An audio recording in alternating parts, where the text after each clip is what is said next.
You ever feel like you just don't exist? Like you're overlooked in every photo, every conversation, every glance? That was me, never first pick for teams, never invited to parties, never noticed in the hallway. My name is Clara, and high school was like a blur I could barely touch. Until one day, everything changed overnight. It all started when our drama club decided to stage a viral video. One moment I was in the background. The next, I was leading a scene that hit thousands of views. Comments rolled in, people saying things like, "She's amazing," and "Who is that girl?" Suddenly I had fans. Invitations.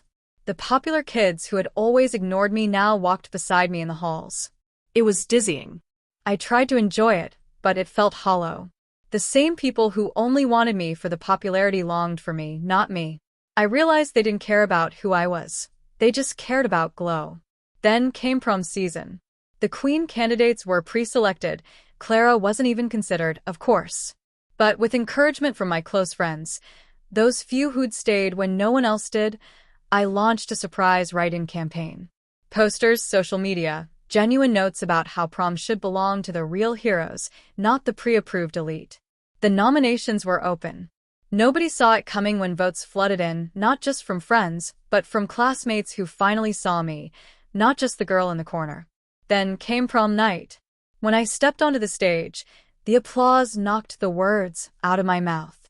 The same girls who greeted me in the hallway watched in stunned silence as I was crowned prom queen. I stood there, not in a spotlight, but a moment of truth. She didn't steal popularity. She earned respect. And here's the payback, not revenge. As I gave my speech, I looked out at the popular clique who once snubbed me.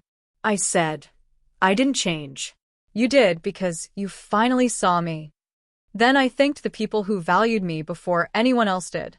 The cheers weren't for how I looked then or now, but for how I showed up. The best moment wasn't being queen. It was seeing them silence, the ones who once erased me, now watching with real emotion. That's my payback. Not tearing them down, but rising up in a way they never expected. I went from nobody to somebody, and made them realize that sometimes the quiet ones simply needed a moment to be heard.